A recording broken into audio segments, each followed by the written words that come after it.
Ida et Stengel cherchent 2 cavalières pour le mariage de leur sœur. On cherche des filles qui pourraient plaire à notre sœur. On va se transformer en petites pucelles. Bonjour et bienvenue à tous dans ce nouvel épisode de fin de séance. Je vais faire assez court comme intro parce que l'épisode est plutôt long. Alors pas pour le film, mais parce que j'ai décidé de rajouter également une petite discussion qu'on a pu avoir à trois sur le cinéma en général, la comédie, et puis Spielberg et la VO et la VF. Ouais, ça part dans tous les sens, mais c'était intéressant. Donc aujourd'hui, j'ai pu recevoir Arnaud et Rémi, alors un scénariste et un humoriste. On a pu parler du film Hors Contrôle, un film de Jake Szymanski avec Zac Efron, Adam Devine, Anna Kendrick et Aubrey Plaza dans les rôles titres. C'est l'histoire de Dave et Mike, qui sont 2 frères fêtards qui ont atteint les limites de tolérance de leurs parents, puisqu'ils ont l'habitude de transformer tout événement familial en une catastrophe énorme. Et leurs parents leur demandent pour le mariage de leur sœur de venir accompagner par de gentilles compagnes qui sont sages. Sauf que malheureusement, ils vont trouver des filles qui sont vraiment pires qu'eux, pour une fois. Et c'est l'occasion du coup de faire rire dans un paysage paradisiaque, puisque presque tout le film est tourné à Hawaï.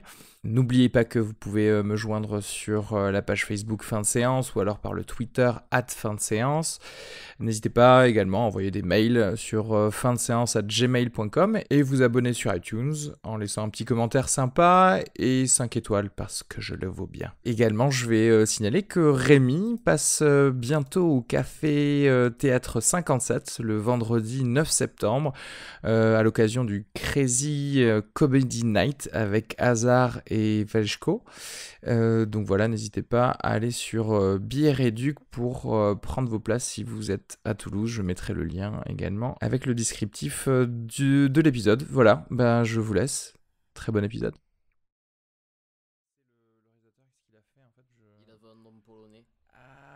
Il avait fait 7 Days in Hell. Je sais pas si vous l'avez vu. Qu'est-ce que c'est? C'est un téléfilm qui est sorti sur HBO où il y avait Kit Harington, donc le mec qui fait Jon Snow, et puis Andy Samberg, qui jouaient en fait 2 tennismen qui ont eu un match incroyable, genre dans les années 90. C'est faux, hein. C'est totalement faux, mais c'est tourné comme un documentaire où c'est 2 tennismen donc, qui ont eu un match incroyable qui est censé avoir duré 7 jours. En gros, ils sont arrivés au tie-break, à chaque fois, il y en a un des 2 qui mettait 1 point, et ça durait 7 jours, et c'était un faux documentaire sur ça, et c'était plutôt bien fait, pour le coup, c'était très drôle. C'était très drôle, mais bon, c'était basé donc sur des blagues de Andy Samberg, etc., donc c'était normal, quoi, que ce soit bien drôle. Et je vois qu'en fait, ouais, il a fait surtout ensuite des épisodes de séries, tout simplement. Parce que là, je regarde de ce qu'il y a, là, je n'ai vu... J'ai pas vu beaucoup de films qu'il a fait là. Ouais, mais après c'est Brooklyn Nine-Nine, Bad Brooklyn Judge, Nine-Nine, ouais, pas c'est mal, que des séries. Mais bon, tu vois, après quand t'es réalisateur d'une série, c'est pas toi qui fais Tu fais pas grand-chose quand t'es réalisateur d'une série. Tu suis la bible du pilote, et clairement c'est les auteurs qui font tout, c'est l'équipe de scénaristes, quoi. Ouais. Et ouais, du coup, ouais, il avait fait que ça, qui était plutôt pas mal, mais qui était pas extrêmement long, hein. D'ailleurs, comment ça s'appelle, 7 Days in Hell, je pense que c'était un truc de genre d'1 heure, en fait. C'est vraiment comme une sorte de long épisode drôle.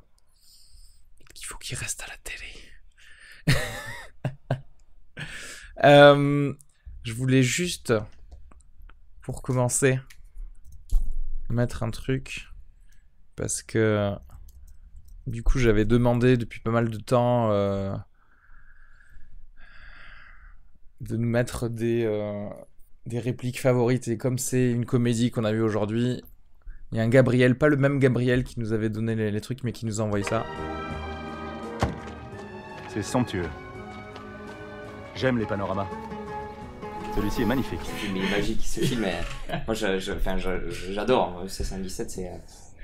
C'est vrai, ouais, mais franchement... Moi, c'est les meilleurs films de Michel Hazanavicius pour le moment. Donc... Et en plus, en termes de comédie, j'ai envie de te dire, on arrive dans le vrai chef-d'œuvre, quoi, par rapport à cette comédie qui est un petit peu... Franchement, c'est la comédie américaine de base, quoi. sur ce qu'on a pu avoir à ce niveau-là. Mais tellement, et en fait, ce qu'il y a, c'est que l'histoire de base, telle qu'on te la présente, c'est-à-dire des types qui mettent une annonce sur Craigslist pour trouver des cavalières pour aller au mariage de leur sœur, en fait, c'est vraiment un argument marketing, quoi. Parce que c'est 5 minutes au début du film, et puis après, t'oublies complètement, tu vois que... Moi, ce que j'ai senti surtout, c'était pas que 5 minutes. Hein. En fait, j'ai regardé... Non, mais j'exagère, c'est un peu plus long, mais mais justement, parce que en fait, j'ai senti qu'ils voulaient s'en débarrasser. Ouais. Mais ils ont mis du temps à te faire le truc, et je trouvais que c'était un peu poussif, en fait. Alors que c'est con, mais dans la bande-annonce, quand tu vois la bande-annonce de ce film, t'as tout compris. Qu'ils sont passés à la télé pour recruter des trucs. Et en fait, ils auraient dû, je pense, le jouer totalement, genre, on sait que ça paraît con, mais justement, ça nous permet d'arriver à Hawaï avec ces deux meufs-là. Alors que là, ils ont passé tellement de temps à essayer de rendre ça crédible que ça fait genre poussif, quoi. Pour après embrayer vraiment avec vraiment la comédie de base américaine de ces dernières années, quoi. C'est-à-dire qu'il y a aucune originalité. C'est vraiment, ils se sont servis, ils ont dû racheter cette histoire, vu que c'est tiré d'une histoire vraie, ils ont racheté cette histoire pour faire un argument marketing, pour pouvoir le mettre en avant, et puis derrière, en fait, c'est juste... Du coup, c'était un best-seller d'un bouquin où c'était exactement, parce que le titre original, c'est Mike and Dave Need Wedding Dates. Donc voilà. Bon, après, moi, ce que j'ai bien aimé, c'est que tu sais, t'as quand même des bonnes vannes, quoi. Ouais. Quand tu... Ouais. D'accord, ok, je savais pas. Bonjour, moi j'ai tué à l'ouest, carrément. Voilà. Ah, j'enregistre depuis 1 heure déjà. Ah, c'est vrai. Non, mais... ouais, ce que j'aime bien, c'est quand même les bonnes vannes qui sont parfois un peu trash, mais aussi qui... Non, parfois qui clairement font mouche, quoi. Oui, ouais, bah c'est efficace. Bah, après, on sent que, enfin, moi, c'est mon avis perso, et j'ai l'impression qu'ils essayent de faire maintenant, les comédies américaines essaient de ressembler à du Judd Apatow, en fait. Ils essayent de se coller sur cet exemple, parce que Judd Apatow, c'est un maître de la comédie américaine qui a fait enfin, pour certains des grands films, notamment un film sur le stand-up qui s'appelle Funny People, que certains ont adoré, certains camarades qui font du stand-up. Moi, j'ai passé un très long moment à ce film-là, parce que j'ai trouvé que c'était pas bien.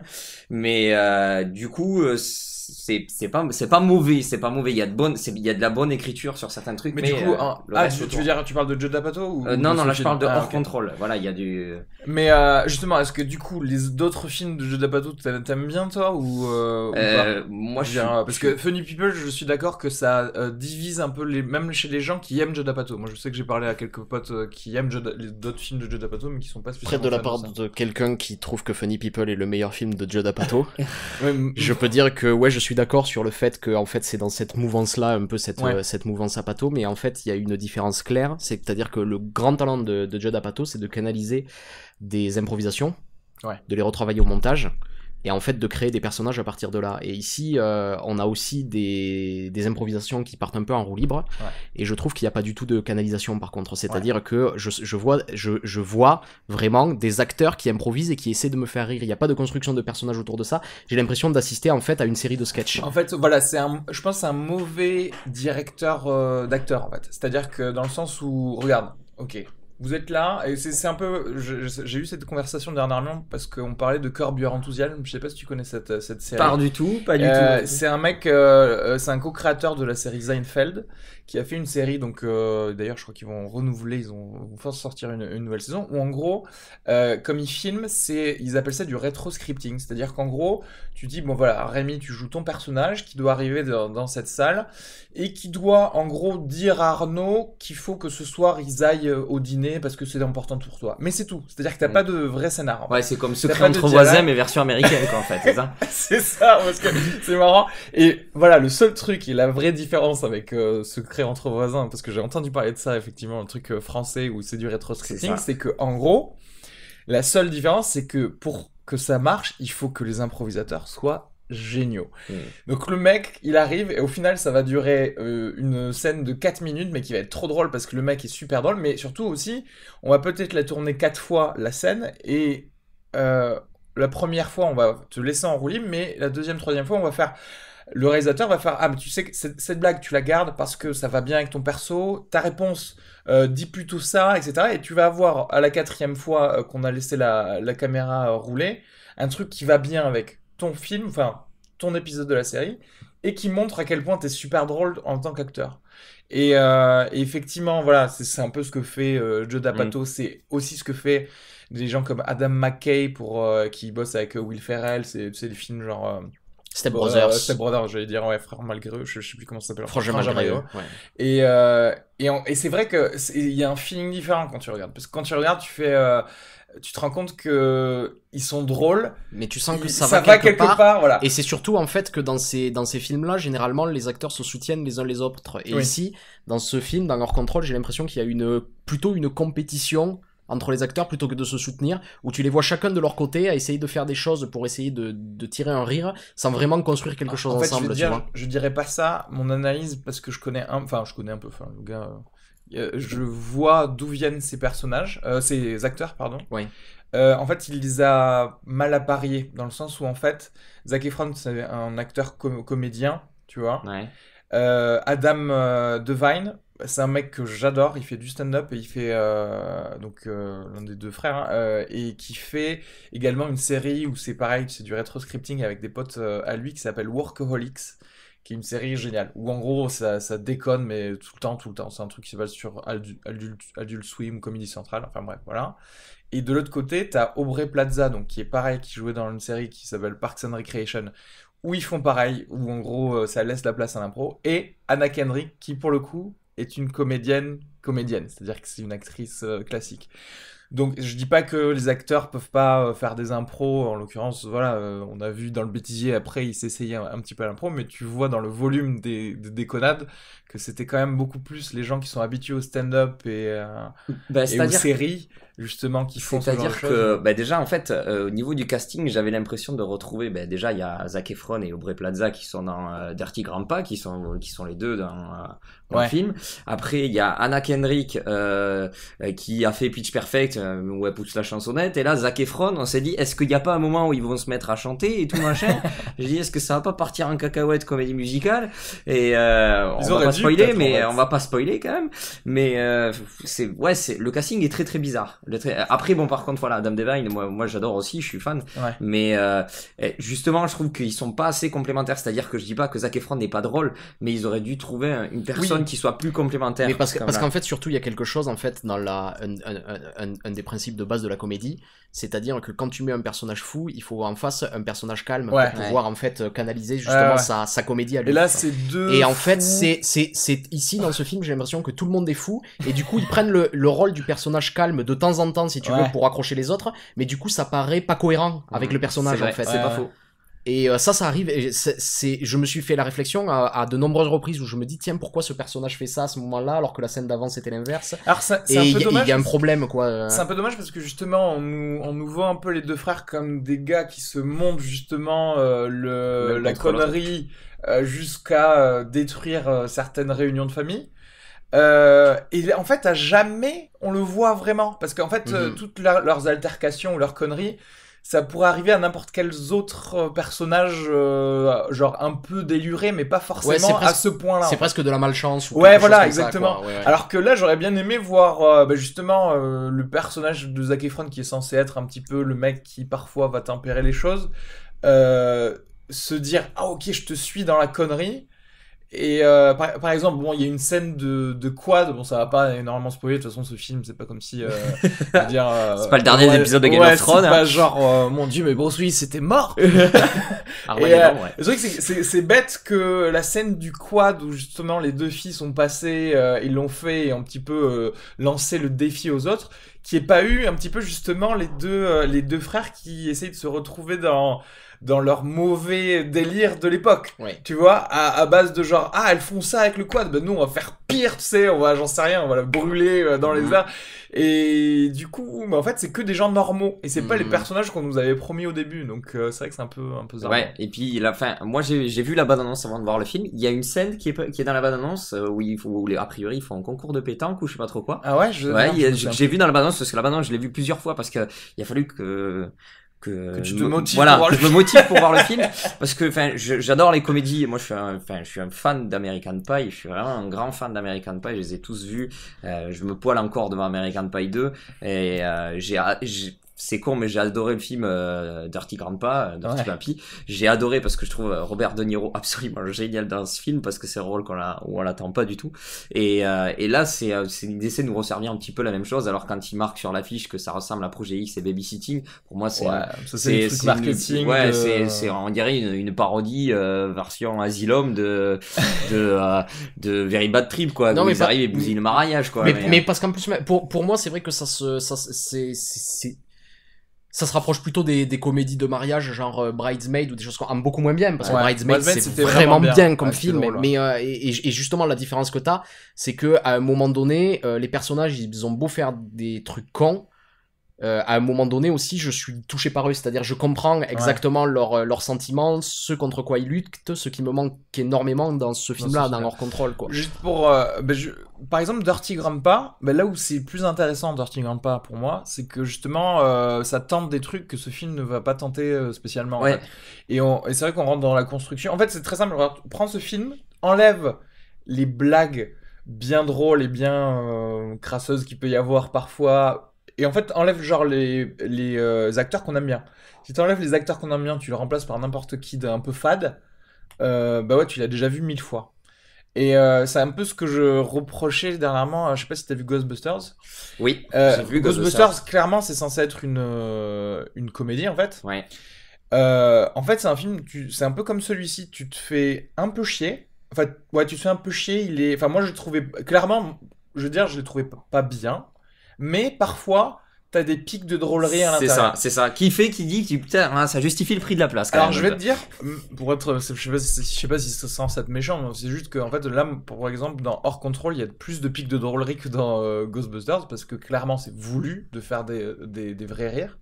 Alors que dans Ghostbusters, c'était censé aussi avoir de l'ASF et du mystère, donc j'imagine que pour jongler avec tout ça, c'est plus difficile. Mais on rentre dans ce truc de, regardez, on va sauver mon scénar qui est faible.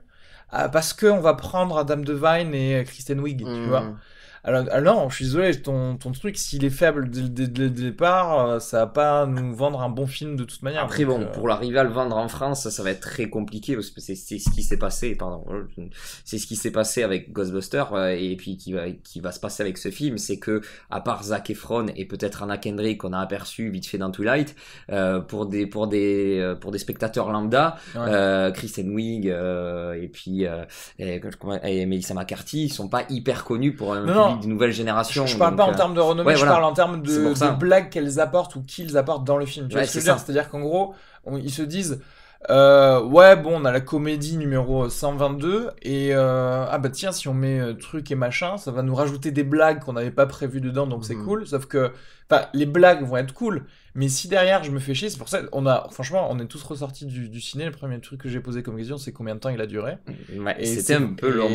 Franchement, moi j'avais l'impression qu'il durait 2 heures et que je m'étais dit, genre parfois je me dis bon, je sais pas, allez, on va au mariage maintenant, finissez, quoi. Mais parce qu'après, justement, je trouve qu'un des autres gros problèmes du film, c'est le montage.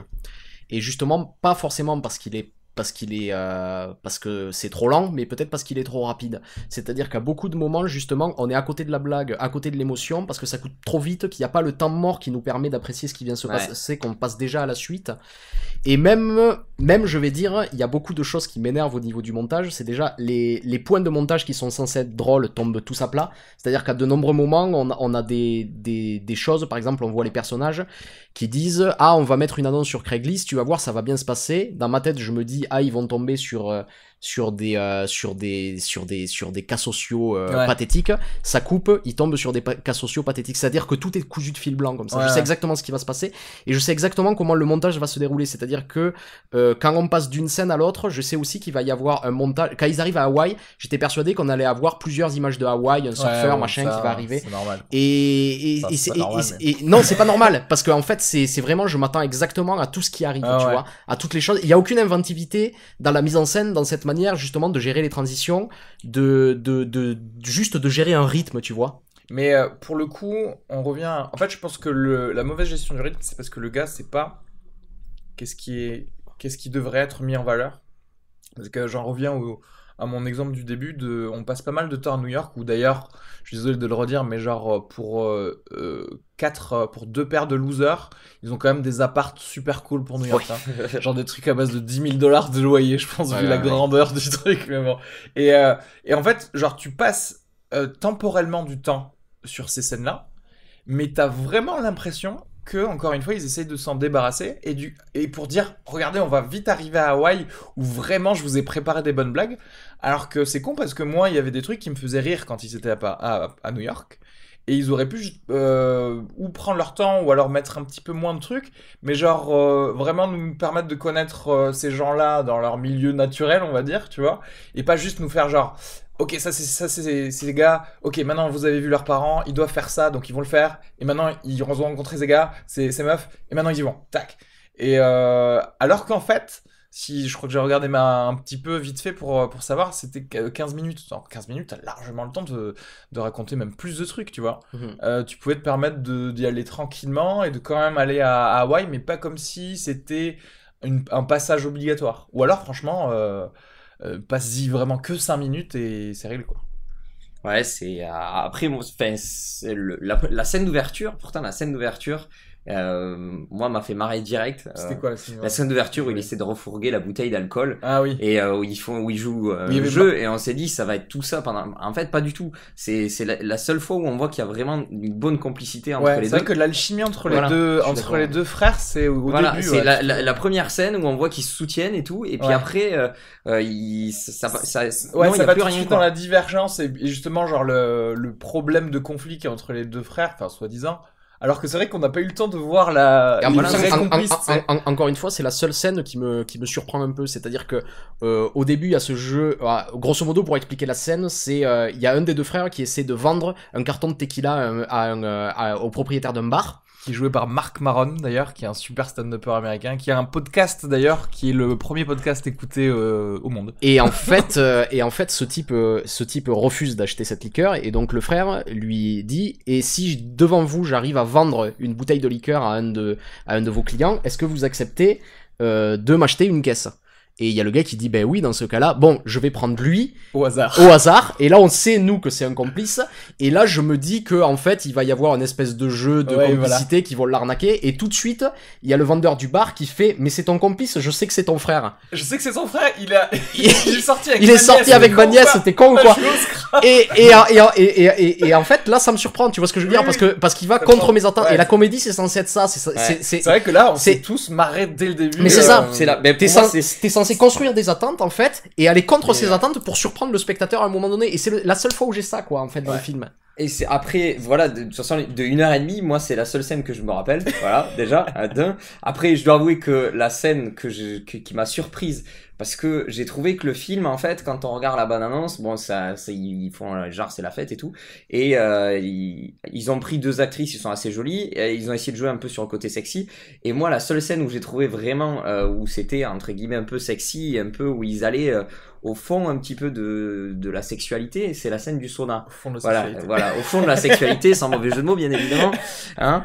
Et c'est la scène du sauna. Et voilà, il y a la scène du sauna ou du spa où il y a le truc du massage et en même temps ce qui se passe dans le sauna. Et c'est un truc qu'on aurait aimé voir un peu plus dans le film. En fait, c'est pas faux, parce que c'est vrai que pour avoir des personnages qui sont censés être motivés en général que par scorer des meufs. Ouais, voilà. C'est vraiment bizarre que d'avoir vu. C'est vrai, t'as raison en fait. C'est vrai que j'y ai pas pensé, mais on voit pas assez en fait les gens être un petit peu cabotins ou essayer de draguer plusieurs filles à la fois. Et en gros, ce qui les motive, c'est l'alcool et le sexe, hein, ces 2 garçons, quoi. Donc c'est ça leur. Soi-disant, c'est ce qu'ils disent, mais c'est pas ce qu'on voit. Voilà, c'est pas ce qu'on voit. Il y a que juste ce passage-là. Et encore.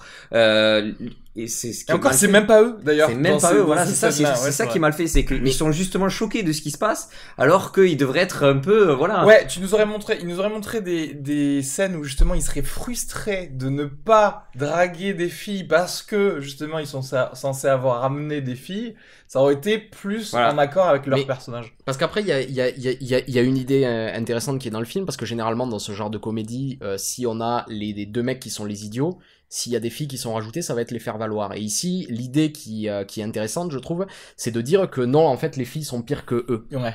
Et même il a pris, enfin Anna Kendrick c'est pas forcément une actrice que j'aime énormément, mais Audrey Plaza par contre c'est une super actrice dans Parks and Recreation, elle est géniale, etc. Il y avait une dynamique qui était intéressante à explorer, je trouve qu'il passe complètement, enfin il est à côté de la plaque quoi dans le film, mais cette idée de base d'essayer de faire quelque chose comme ça, je trouve qu'il y avait quelque chose d'intéressant quoi. Alors pour le coup du coup je pourrais même pas dire si c'est une erreur de casting ou si c'est juste une mauvaise direction d'acteur, parce que pour pas avoir insufflé l'alchimie qu'il devrait y avoir entre deux frères et deux copines, tu vois, où c'est vrai qu'on les sent pas, on sent qu'ils ou elles font des trucs parce que c'est écrit sur le scénar, mais après, pas parce qu'ils en ont envie, ou qu'elles rentrent un peu en roue libre, en mode de déconne, tu vois, pour ajouter des blagues. Ouais. Et, mais en fait, ça s'arrête là en fait. Il faut aussi pas que rajouter des blagues, il faut rajouter des choses à faire, des actes, des personnages. Tu vois, dans le truc, c'est ce que tu disais sur la première scène, c'est qu'en fait, ils font une arnaque ensemble. Voilà. Ils font une arnaque ensemble et l'arnaque est drôle parce qu'il se passe des choses. Et du coup, c'est ce que je disais tout à l'heure par rapport au pansement de blagues sur un scénar mauvais. Ben non, en fait, une blague va servir un bon scénario, mais une blague dans un scénar mauvais, c'est-à-dire juste des paroles, ça va juste être un pic de genre je rigole, mais c'est très artificiel en fait. Après je replonge dans ta merde. Si par contre ils avaient fourni des actes drôles ou des actions drôles, ça aurait été sympa quoi. Est-ce que vous avez quelque chose à rajouter?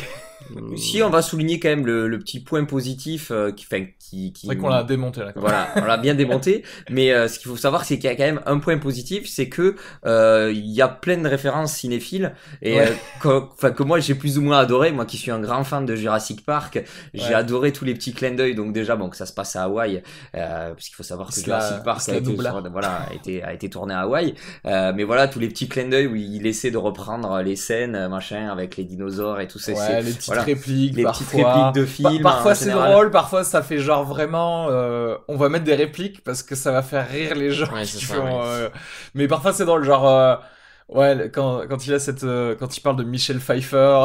Ça Michel Pfeiffer, celle-là elle était bien. Michel Pfeiffer, Coolio, mais Coolio n'était pas dans le film. Non, mais c'était parfois c'était cool. Ceci dit, c'est pas parce que genre je me suis certes un peu fait chier, mais moi je serais pas non plus horrible dans ma note, parce que j'ai quand même rigolé 2-3 fois vraiment sincèrement pendant clairement. Donc moi je mettrais 2 miams sur 5.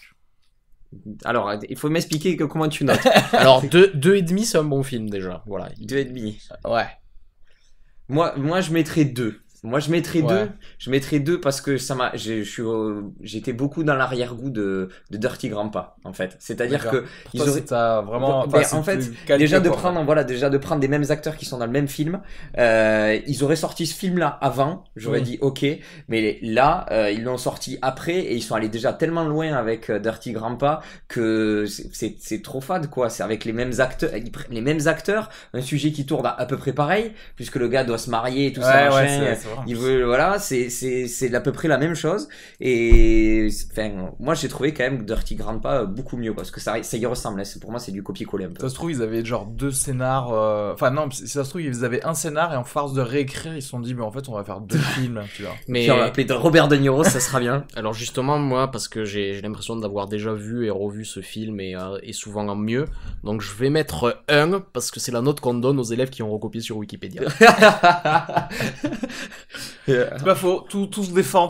Moi je mets un pour Adam Devine et puis Zac Efron. Moi j'aime bien Zac Efron. Non mais moi j'attends vraiment de voir Adam Devine dans un rôle d'une bonne comédie où on lui ferait vraiment confiance parce que ce mec me fait vraiment rire. Et puis mais moi Zac Efron moi j'aime bien. Après on le critique beaucoup Zac Efron parce que c'est vrai que tous les derniers films qu'il avait sortis, moi j'en ai un qui en particulier qui avait été énormément critiqué quand c'est sorti, je crois que c'était l'année dernière, c'était We Are Your Friends. Voilà, avec Mira Tachkovsky. On salue si elle nous écoute. Mais que j'ai, je ne l'ai toujours pas vu, alors que je sais que j'ai un peu. Je vais le voir tout le temps et Moi, on ce m'a, film il avait m'a été- dit que c'était pas mal. Ouais. Ouais, et ce film a été énormément critiqué par le milieu de la musique puisque ça D'accord. raconte l'histoire d'un DJ, voilà, qui mixe et qui se fait un peu d'argent. Et donc, voilà, il disait, ouais, c'est pas parce que t'as un logiciel sur ton ordi que t'es forcément DJ et tout machin. Alors que le film ne parle pas de ça, justement. Oui. Il va au bout des choses et il parle vraiment de musique. Et Zac Efron avait été énormément critiqué sur ce film, voilà, parce qu'il essaie de se faire passer pour un DJ alors qu'il a Oui, jamais enfin touché bon, platine. ça tu sais que toujours dès pareil, que quoi. tu t'attaques, enfin dès que tu t'attaques à une sorte de niche de profession dans un film, quand c'est pas trop connu justement, quand ça a pas eu trop de films, tous les gars vont être là genre oui mais nous les DJ on ne fait pas comme ça et si tu fais un mec sur un mec qui tient un zoo justement avec Matt Damon, tu vas avoir tous les zoos qui vont venir, qui vont dire, Oui, mais c'est c'est du pas tout comme ça qu'on donne à manger aux lions. c'est bon, calme-toi. De toute façon, c'est du cinéma. On essaie de te raconter une histoire. Ceci dit, oui, je suis d'accord que Zac Efron, pour moi, je l'ai jamais trouvé mauvais dans un truc que j'ai vu. Après, j'ai jamais vu High School Musical, hein, on est d'accord. Mais je l'ai jamais trouvé Après, il mauvais. faisait le job, mais après, c'était Voilà, pour- il fait c'était le pour- job. Voilà, il fait le job. Exactement. On espère qu'il fera le job aussi dans Baywatch, hein, parce qu'il est à la fille du prochain Alerte à Malibu, là, on peut en parler deux secondes. Baywatch, Voilà, avec avec, The Rock, voilà, il faudra voir hein, ce que ça donne. Alors ça, j'ai hâte Il de reprend voir un- quels vont être les conflits et les choses à faire dans Baywatch, hein, parce que à moins d'un requin et ou un tsunami, je sais pas ce qu'ils peuvent tenir pendant toute sa Bon, je film. pense qu'à mon avis, c'est parce que bon, ils ont pris Zac Efron, il faut dire qu'il est quand même assez beau gosse, hein, c'est-à-dire que moi, comparé à côté, hein, je ressemble à Sim, hein, pour ceux qui connaissent, et du coup, enfin, faudra voir hein, ce que ça donne, hein, mais bon, ça s'annonce pas comme un très grand film. Hein. Je crois que c'est, je sais pas qui c'est, je crois que c'est la Fox aussi qui distribue ce film. Je sais pas du tout. Mais c'est attendu, hein, je c'est suis énormément sûr attendu. quelle chaîne ça passait.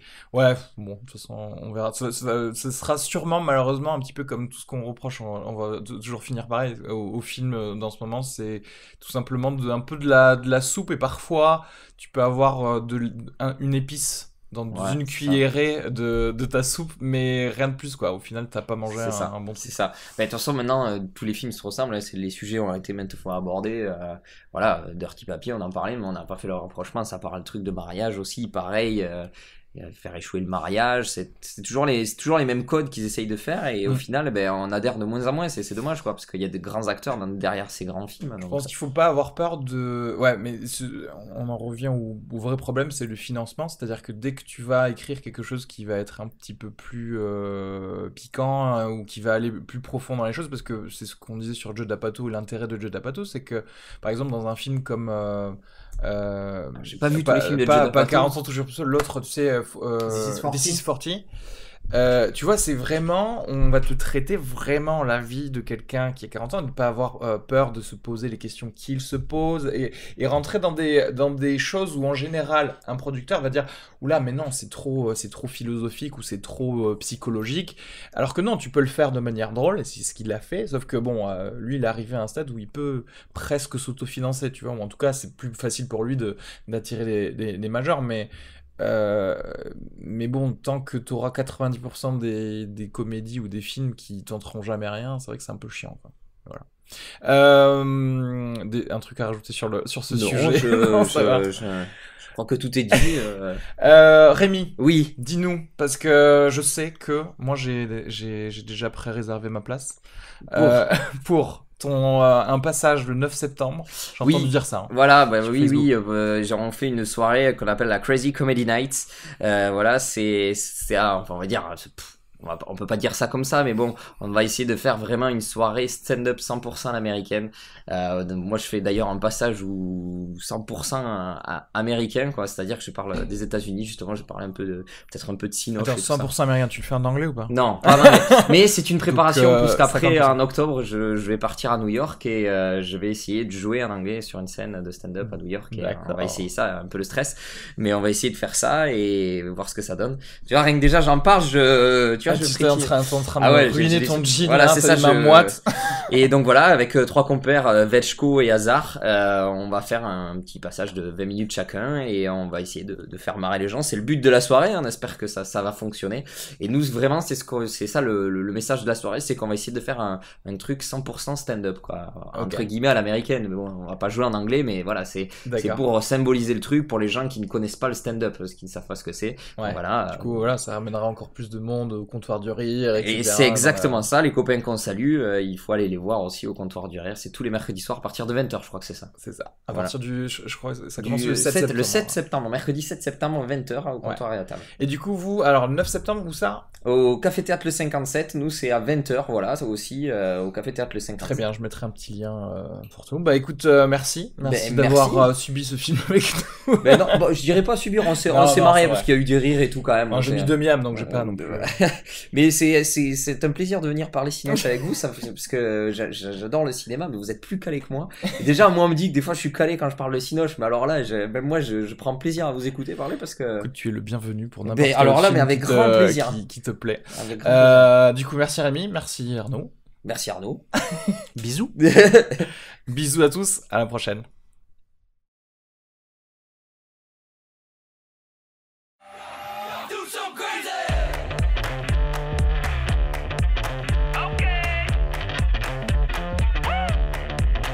I wanna live like it's Mardi Gras and go dumb with my whole squad and don't need no R&R to regular life. I say au revoir. Hey, living life in the fast lane. May your pain only be champagne. So please come. Il faut que ce soit structuré, il faut que ce soit dans un truc comme ça. Alors que par exemple, typiquement, presque la partie que je préfère, c'est vraiment juste discuter, répondre sur un truc que tu viens de dire, ou réfléchir. Tu vois, c'est pas parce qu'on a noté le film qu'on termine le truc. Ouais. Discuter de films qu'on vient de voir, même si genre on finit par parler plus de Dirty Grandpa ou de Ghostbusters dans l'épisode qu'on a nommé hors contrôle, tu vois. Ouais. En fait, je préfère parce que ça sonne plus naturel. C'est par là que moi je pense que ça se démarque aussi, et c'est ce genre de truc que moi j'écoute. Après, ce que tu avais dit, ce qui serait marrant, c'est une fois peut-être d'en faire un live avec des gens qui peuvent intervenir. Tout à fait. Alors là, j'ai hésité parce que la dernière fois, j'avais aussi mis mon réflexe pour filmer. Ça, j'aurais dû y penser, mais c'est vrai que j'ai un périscope peut-être. Ouais, et après après j'avais pensé à mettre un petit périscope. Pour filmer, faire un YouTube. Mais après, live. moi, ce qui est énorme, c'est pour ça que je le dis aussi, c'est que vous avez, parce que moi je travaille au CGR et moi on m'appelle, mon pseudo même sur Facebook c'est Rémi Spielberg, c'est le truc qu'on m'avait dit, c'est un surnom qu'on m'a donné là-bas parce que je pourrais sortir un film même si je l'ai pas vu, l'acteur et tout machin, et j'ai des connaissances, mais vous avez plus de connaissances que moi et ça c'est ouf quoi, parce que moi des fois vous écoutez parler, vous parlez de trucs que je ne connais absolument pas et ça c'est génial, moi j'absorbe et tout, c'est mais alors déjà je vois ce que tu veux dire, et c'est vrai que moi aussi quand j'écoute des mecs qui s'y connaissent plus, du coup c'est intéressant, mais après moi je suis aussi en mode presque peu importe ta connaissance, j'aime bien avoir juste le ressenti de ce que tu as vu dans un film, parce que c'est pas parce que tu peux avoir deux mecs qui s'y connaissent énormément, ils vont quand même pas avoir le même feeling sur un film. Ouais, tu vois. Parce qu'en fait surtout ce qu'il y a, c'est que généralement la différence entre ceux qui soit qui ont fait des études, soit qui regardent énormément de films, c'est qu'ils vont pouvoir mettre des mots précis sur les sentiments qu'ils ont ressentis. Oui. Ce qui est pas forcément le cas de quelqu'un qui regarde moins de films, tu vois, ou de quelque chose comme ça. Par contre, ce que j'aime pas généralement dans les critiques, c'est que généralement ils vont essayer de chercher à te dire quelle est la valeur objective du film. Oui, film, c'est la... Après bon. En fait, ce qui est important, c'est pourquoi tu l'as aimé, pourquoi tu l'as pas aimé. C'est surtout ça. C'est pas est-ce que le film est bien ou est-ce que le film est. Mais après, tu vois, et ça, mine de rien, c'est chaud à faire en discussion de parler de tes vraies genre émotions ou sentiments que t'as eu pendant que tu regardais le film, genre. Tu vois, même me dire genre cette scène ça m'a pas plu parce que je trouvais que machin il jouait mal ou j'y croyais pas, moi ça me suffit pour m'expliquer pourquoi ce film ne t'a pas plu ou cette scène ne t'a pas plu, sans forcément rentrer dans des détails de dire oui, je trouve que depuis ce film-là, il est très lynchien. À l'apogée, je pense, tu vois, de la compréhension humaine. Même si c'est vrai, tu vois, et que peut-être tu vas poser effectivement, comme tu disais, une analyse plus précise. En tout cas, pareil, de ton ressenti. Ce qui veut pas dire que c'est. Après, moi, parce que vous avez une énorme aussi connaissance américaine de trucs, tu vois, tu vas citer des trucs que moi je ne connaissais pas, mais des trucs de stand-up et tout ça, des séries et tout, moi je connais. Enfin, j'ai pas beaucoup de. Alors déjà en plus moi comme je te disais, je vais pas voir souvent de VO. Je vais voir beaucoup de VF parce que déjà parce que moi ma copine elle aime pas. Enfin, je dis pas qu'elle aime pas forcément ça, mais bon, on a plus l'occasion d'aller à la Belge qu'au centre-ville, tu vois. Donc du coup ça y fait aussi. Moi il y aurait que de la VO et c'est assez bizarre en fait parce que tu vois tu m'as dit que ça faisait je sais pas combien de temps que t'avais pas vu un film en VF. Et alors en fait c'est genre, enfin pour moi c'est très simple, c'est-à-dire que le mec il a payé un acteur pour jouer ce rôle-là. Ouais. Et du coup, t'entends un autre acteur, en fait, quand Ouais, c'est ça, un concept la comédie. assez, c'est un concept assez bizarre Et et du coup, moi, genre, ça me ferait chier si... Et imagine pour un mec qui joue une voix off, en plus. ouais. Tu vois, moi, c'était typiquement un truc où ça me faisait marrer que quelqu'un avait vu ce film en VF. C'était, même si, pour le coup, c'est une des rares VF qui était plutôt bien faite, parce que la voix française je parle du film Phone Game. Je sais pas si tu vois ce film Phone Oui, Game. oui, il y a de... Où en gros, Avec tout Kiefer le Sutherland. film, c'est ta Kiefer Sutherland qui n'est pas visible et qui parle à Colin Farrell qui est bloqué dans sa cabine téléphonique et qui a une voix super menaçante, mais qui joue dessus, etc. En l'occurrence, bon, il se trouve que la voix française de Kiefer Sutherland est plutôt pas mal. Donc, ok, tant mieux Oui, mais pour, sauf que dans pour la VF de ce film. Mais ce que je veux dire, c'est Oui, que... mais le problème, c'est que tu là, perds tu tout, quoi. soulèves un problème, c'est que c'était pas la voix habituelle de Kiefer Sutherland. C'est Patrick Ah, en Béthune. plus, Ouais, je c'est savais la voix, pas. c'est Patrick Béthune qui fait la voix de Kiefer Sutherland. Parce que je connais les acteurs de doublage. Ouais. J'en connais quelques-uns. Et Ah bah merde alors, parce qu'en plus, si c'est un mec mauvais qui a voilà. fait la version c'est la française, Patrick dommage, Béthune. quoi. Je crois que c'est ça. Je veux pas dire c'est Patrick Béthune qui fait la voix de Kiefer Sutherland dans la série 24. Et en fait, putain, dans ce merde. film-là, c'était pas lui. Ouais, c'est Alors nul, peut-être après justement, est-ce que c'était fait exprès par les directeurs artistiques pour pas cramer Ou alors il demandait beaucoup d'argent, ce qui est normal, et qu'on n'a pas voulu lui donner, qu'on a pris après, un autre mec, quoi. moi je pense que peut-être c'était pas aussi pour peut-être un effet de surprise, parce qu'on l'aperçoit quand même dans Phone Game, il fait Oui, de loin vite quoi. fait, hein. Et en fait, peut-être la raison à ça, c'est que dans la version française, dans la version française, une fois qu'on entend la voix de Patrick Béthune, je crois que c'est ça, et on l'associe direct à Mais en Kiefer même temps, Sutherland. t'entends la voix de Kiefer Sutherland, tu l'associes à Kiefer Sutherland. Ouais, voilà. Donc, Aussi. Et je pense que c'était peut-être ouais, mais même, tu vois, tu commences à faire, genre, t'essayes de faire de l'art dans ce qui n'est pas de l'art, quoi. Ouais, C'est-à-dire que c'est pas ton côté, les gars qui font la VF, t'as envie de dire. Moi, je suis 1000 fois pour tout ce que font les Hollandais. Les Hollandais, genre les Pixar qui passent à la télé, ils passent en VO sous-titré. Et n'importe quel Hollandais, quand il arrive à 15 ans, il parle anglais, il parle hollandais, au minimum. Ils ont en général une troisième langue. Et voilà, et tout se passe bien. Oui, non, mais en ça, même temps, c'est très bien. Mais moi, j'ai pas l'occasion de voir de voir beaucoup de films en VO, au cinéma du moins, parce qu'après il y a des films c'est vrai j'ai que l'offre à Toulouse, c'est vrai C'est ça. que la Belge, c'est vraiment ce que tu me disais, genre, c'est pour ça que j'étais surpris que ce soir il passe Star Trek en IMAX. Tu sais pourquoi je en vais te VO. dire? Parce que c'est la concurrence bête et con, quoi. C'est-à-dire que la séance de 19h45 est en VO à la Belge. Pourquoi? Parce que nous, tous les jeudis, au CGR, on fait le film qui sort en VO. D'accord. Donc nous, on a Star Trek ce soir à 20h en VO. En fait, D'accord. au CGR. Bah oui, non, mais tant mieux. Enfin, tant mieux si justement ça va dans ce sens-là. Ouais. Parce que tu vois, il pourrait très bien se dire non, mais on va le passer en VF, du coup, faire de Et la merde. j'ai vu très peu, du coup, au cinéma de films. Hein. Je crois que le dernier que j'avais vu en VO, c'était The Nice Guys. Ouais. Et que j'avais adoré. Et que après. Je l'ai vu récemment, je sais pas, j'ai trouvé. C'est pas mal, j'ai hein. trouvé pas mal. Ouais. Ah, Ouais, le génial, seul même, truc, franchement, moi, je- le seul petit truc de ce film, c'est Russell Crowe que je trouve moins bon Que d'habitude. que Ryan Gosling. Ah, ou parce que que Ryan- Mais en fait, Ryan Gosling, c'est la première fois qu'on le voit jouer, en fait. Non, c'est la première fois depuis Drive qu'on le voit de jouer. Parce qu'avant, il c'est jouait vrai. pas du tout comme C'est ça. vrai. moi, Il y j'aime- avait Ralph Nelson qu'on a Ralph vu à Nelson, Deauville par exemple. aussi, Ah, ouais. moi, j'avais aimé. Ou même de ce film où il jouait Danny Balint. Je sais pas si t'as vu un Oui. film qui s'appelle Danny Balint avec Ryan Gosling, qui est génial. C'est un mec enfin, c'est Ryan Gosling, Un du coup. juif néo-nazi, Ouais, il ouais. joue un juif néo-nazi, quoi. Et c'est trop bien. Et franchement, Bah, moi, après, j'ai vu Crazy Stupid Love, je l'ai trouvé pas mauvais dans ce film-là, où il apprend justement à séduire avec. ouais, bah, en fait, il joue pas beaucoup. Tu vois, Ouais. c'est Steve Carell qui joue un personnage. Lui, il fait comme d'habitude, il fait genre le beau gosse, quoi. Mystérieux. Ouais, le beau gosse mystérieux. Et c'est marrant parce que, tu vois, c'est là que tu vois où quelqu'un va vraiment jouer ou pas. C'est Emma Stone qui te fait croire qu'il joue. Ouais, Autour de lui, tu vois. C'est ça. Alors que lui, il est là, juste, ouais, il a deux trois répliques, mais enfin, ça veut pas dire qu'il Et- est mauvais. et c'est après- juste It's que- like your Photoshop. Ah oui, c'est trop bien. Et après, l'autre film que par contre j'ai refusé, mais absolument de voir en VF, et que j'ai bataillé pour qu'on vienne le voir avec moi, enfin sinon je serais allé voir tout seul, c'était Ted, le 1 et le 2. Pour moi, c'était hors de question de voir les deux en VF. Mais de manière générale, alors bon, enfin, moi je te dis, voilà, je suis un absolutiste dans le truc de. Enfin, même moi, je vais voir des films japonais, coréens, là, voilà, il faut le voir en VO parce que. D'ailleurs, t'entends dernier la train voix pour du- Busan. Et ben justement, j'aimerais bien le voir ce soir. un truc Formidable. comme ça, ouais. Mais tu travailles quand en fait C'est ça que je ne comprends pas. Moi, je suis parce que lui, il est scénariste, on comprend. Là, dans le cinéma, il travaille pas beaucoup. Moi aussi, tu vois, je suis comédien, je donne des cours de théâtre. En parallèle, je vends du popcorn, tu vois, pour. Mais t'es dentiste.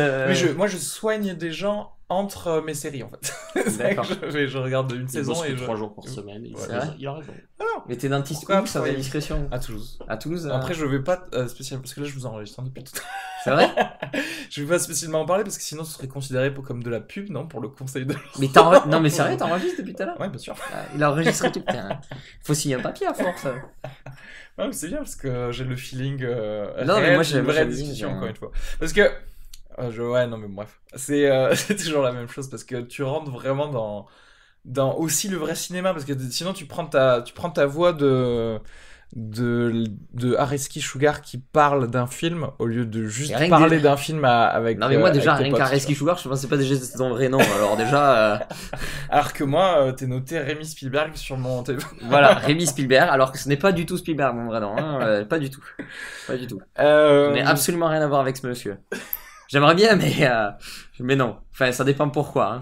Ça, c'est pour le royaume de crâne de cristal, je préférais que ça soit pas mon père. C'est marrant parce que je voulais le revoir là récemment ce film. Et ben moi je voulais le revoir aussi, mais quand je me rappelle les effets spéciaux comment ils étaient bidons, je me suis dit. C'est vrai? Ah ouais, ils étaient vraiment mal faits quand ils sautent de liane à liane, là je sais pas quoi là.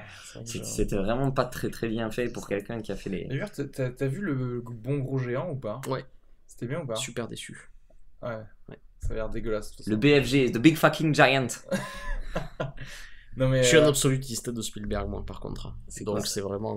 C'est quoi? Alors alors par contre là, il vient d'utiliser un mot que je ne comprends pas, ça veut dire quoi absolutiste? Comme tu sais quand c'est dans Star Wars, tu sais quand il lui dit seuls les Sith sont des absolutistes, c'est-à-dire tout est blanc ou tout est noir. C'est des Daesh quoi. Ouais, je suis un Daesh de Spielberg quoi. Soit t'es un infidèle, soit t'es avec moi. Donc t'es vraiment un fidèle à Spielberg, ouais. Et moi, il y en a un film, justement, tu vas me donner ton avis, parce que tout le monde m'a dit, ouais, c'était pas extraordinaire, ça fait un peu, il est passé un peu inaperçu, c'était Cheval de guerre. Moi, j'ai beaucoup aimé, ouais. J'ai toujours pas vu. Et moi non plus. Ouais. Mais écoute, c'est quoi? On va essayer de le trouver en Blu-ray, on se le mate. Ouais, voilà. Carrément. C'est quoi le Pont des Espions? C'était formidable. Et alors, les espions, par contre, moi, j'ai trouvé génial. Ah ouais. En fait, c'est-à-dire que le film, il y en a certains qui ont trouvé ça hyper ennuyeux. Hyper long, c'est vrai qu'il se passe pas forcément beaucoup de trucs, mais moi c'est mes films. De toute façon, je vais te dire, c'est mes films d'espions préférés. C'est les films où il y a des espions qui sont en mode diplomatique, tu vois, qui s'assoient dans des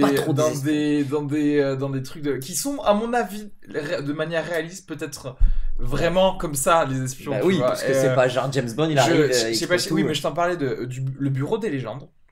Je sais pas si tu connais la série Canal, non, j'ai pas vu. Et je trouve que c'est une série géniale parce qu'on a trop l'habitude des espions, justement, là, Kiefer Sutherland aux États-Unis, où à 4 coups de fil près, les mecs ils envoient 2 drones et 3 millions de bombes quelque part, tu vois. Et c'est marrant parce que dans la saison 1, t'entends Jean-Pierre Daroussin, qui joue donc un peu un chef de la DGSE, avoir une petite discussion à base de non mais attendez, du coup il faut filer ce gars. Ça veut dire quoi? Avoir 3 mecs sur lui 24 heures sur 24, ça veut dire on va les faire tourner, c'est quoi? C'est 20 000 € la semaine? Un truc comme ça. Et moi, entendre une discussion comme ça, je me dis, ça c'est vrai. Ça, c'est une discussion qui a dû être vraiment prononcée dans les bureaux de la DGSE à base de ouais, bah je suis désolé, ce mec il est peut-être fiché S, mais on n'a pas le budget pour filer tout le monde, tu vois. Et c'est là que rentre vraiment le. Et c'est pareil pour Bridge of Spies, tu vois des gars qui discutent entre eux de. Est-ce que c'est parce que ce mec fait ça qu'il est vraiment russe ou je sais pas quoi. C'était toujours le truc, c'est comme la scène de The Wire que je trouve extraordinaire. C'est à un moment donné, en fait, ils veulent faire un test ADN pour essayer d'attraper quelqu'un. Et donc, en fait, ils vont à la police scientifique qui est dans une cave, tu sais, comme ça. C'est juste une espèce de labo de collège de banlieue, tu vois. Et ils arrivent avec le test, et puis t'as le gars qui leur fait ben ok, je vais voir ça, on peut vous donner les résultats dans 3 mois. Et à côté t'as CSI, tu vois, où tout ça, où genre en 2 heures ils ont le truc. En 2 heures ils ont le méchant. Non mais vous comprenez, vous aviez votre ADN sur des fibres de ce mec, c'est... Mais après, bon, pour en venir au Pont des Espions, alors Bridge of Spies, comme tu dirais, moi j'ai trouvé que c'était un film à la fois intéressant et intelligent. Voilà, c'est Bah ce que je dirais. oui, c'est ça. Voilà, tout c'est ce simplement. que j'ai. Voilà. Et après, alors par contre, vu que absolutiste de Spielberg, c'est quoi pour toi le meilleur film de Spielberg? Oula, compliqué. C'est chaud. Hein. Mais alors, Non, pour mais il y en le a coup, plusieurs. En vrai, il y en a plusieurs. Hein. Ouais, moi, non, mais en général, je suis censé être un absolutiste de toutes les choses que j'aime. Tu sais, si j'en aime un, je les aime tous. Genre, par exemple, tu vois, Indiana Jones, si j'en aime un, je les aime. Pour Ah moi, ouais, mais si non. c'est dans Non. mon cœur, Ah ouais, non, là tu peux pas. c'est fini, tu Là, vois. tu Je peux vais pas. toujours te trouver Non, des, ça, c'est pas des possible. raisons de Non, tout aimer. le meilleur film de Spielberg, parce qu'il a fait quand même de très grands films, Putain, avec c'est même chaud, hein. certains qui sont passés Ah, un peu plusieurs, inaperçus, qui n'ont pas forcément marché au La box-office rencontre et du tout ça. troisième type, moi, que j'adore. Bon, les dents de la mer, Dans ça la mer, reste quand j'allais même... peut-être culte. dire les dents de la mer parce que bon après tu sais c'est toujours ça. Ce qui est difficile c'est que aussi c'est par rapport à toi le moment de ta vie où tu l'as vu, tu Oui, vois. bah, par exemple, c'est Jurassic con. Park, moi. Ouais, même putain, Jurassic même Park. Munich, hein, moi, je trouve ça extraordinaire. Ah, Munich, quoi. c'était trop bien, Munich. Ouais, ouais. Mais putain même, tu viens de me Genre- dire parce que franchement ça T'avais va quel se âge, jouer Schindler entre Jaws et Schindler, T'avais vachement quel âge bien quand aussi. t'as vu Jurassic Park? bah alors attends il est sorti en Aussi. 93 mais moi On je l'ai avait vu 7, qu'après. on du avait coup, 7-8 ans, mais tu l'as vu qu'après, toi? Ouais, moi j'ai vu genre j'avais obligatoirement plus de 8-9 ans. Je devais avoir 9 ans, un truc comme ça. D'accord. Ouais. Ben, moi, voilà, je l'ai découvert à la même date, hein, parce que je pense qu'on est peut-être de la même année. J'avais 8 ans, j'étais à l'UGC, à Roosevelt, là, en face, et je suis allé voir Jurassic Park. Et donc, ça, pour moi, ça restera le film. Après, Mais moi, j'ai je usé la cassette de Jurassic Park je comprends qu'il y a le truc à la moelle. sentimental, mais c'est vrai que quand tu revois la carrière de Spielberg, que tu vois Jurassic Park, c'est quand même une version édulcorée de Jaws, quoi. Ouais. Ouais, mais C'est pas faux. alors pour te dire, moi, c'est peut-être un peu. Alors non, Jaws, je le regardais un petit peu après, Ouais. mais on était quand même au collège. Je me souviens que genre c'était France 3, tu sais, qui Oui, bah passait après, il est plus vieux, le film. ouais. Mais en termes de feeling, de ce que ça te fait, genre jusqu'à maintenant, quand je nage dans la mer, tu sais, Ouais, ouais. parfois je me fais des petites frayeurs Oui. à base de je nage vite. Bah, bah, en même temps, moi, c'est comme si je te disais que moi, à chaque fois que je sors et qu'il pleut et que j'ouvre mon portail, je vais tomber nez à nez avec un dipholosaure, tu vois.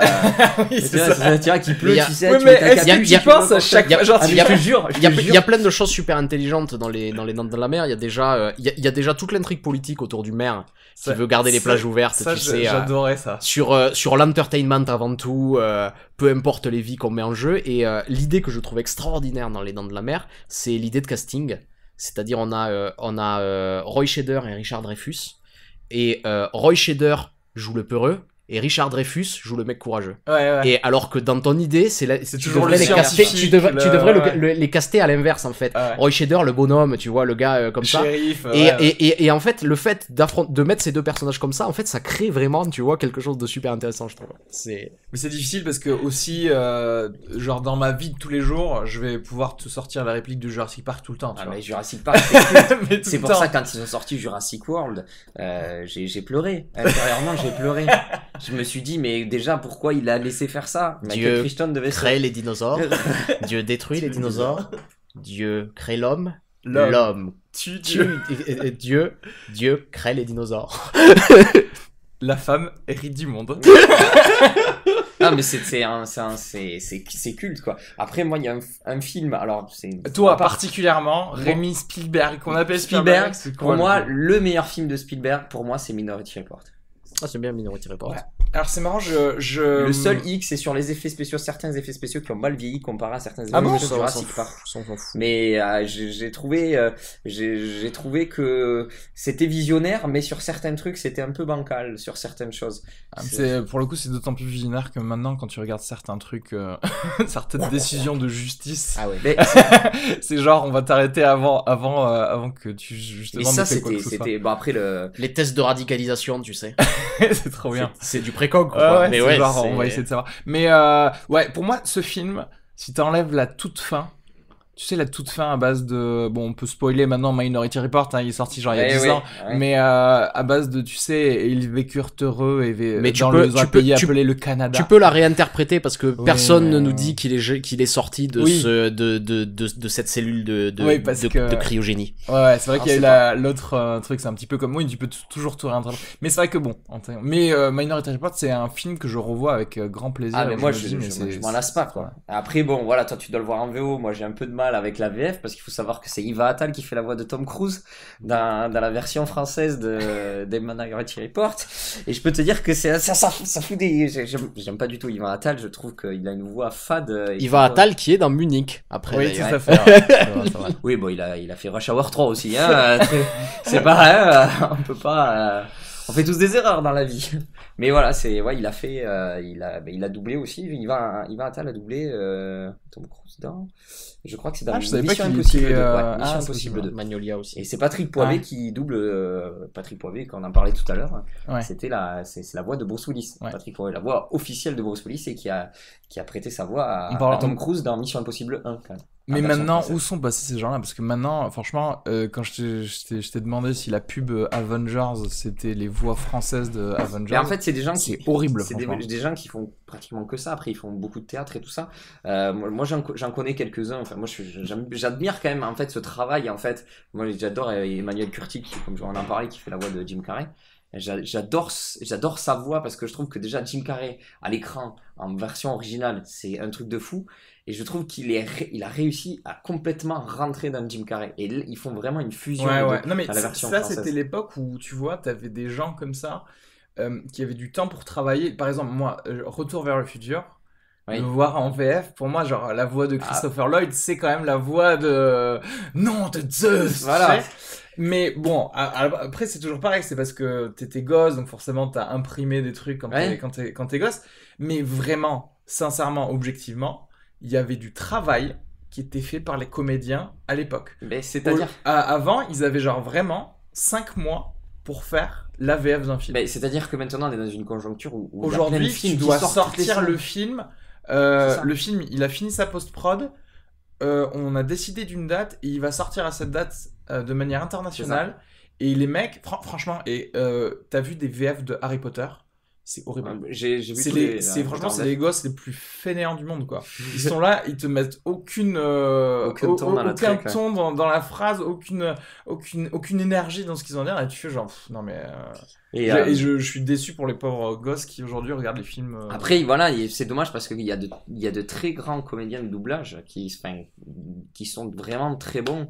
Et le truc, c'est Emmanuel Curtil, quoi. Moi, moi, je suis d'accord pour effectivement tout ce qu'on vient de dire parce que notamment c'était des gens de chez nous, j'allais dire, c'était des gens de notre génération qui doublaient à notre génération. Ouais. Sauf que si t'as qu'un gars comme ça pour tout un film où il y a, on va dire, 7-8 grands rôles et donc 8 autres voix qui vont se passer, tu vois, regarder un film comme ça, c'est chaud. Bon, en tout cas, les gars, c'était un plaisir de parler Cinoche avec vous. Voilà. Ciao. Écoute, à très bientôt. Très vite, ouais, je sais pas si tu es au premier. Si, on va essayer de venir avec Camille, on va essayer de venir. Bah, moi, je joue au second, mais après, je sais pas au premier. Moi, je vais pas jouer, par contre. Je vais juste. Ok. Alors, c'est à gauche. Tu descendras en première.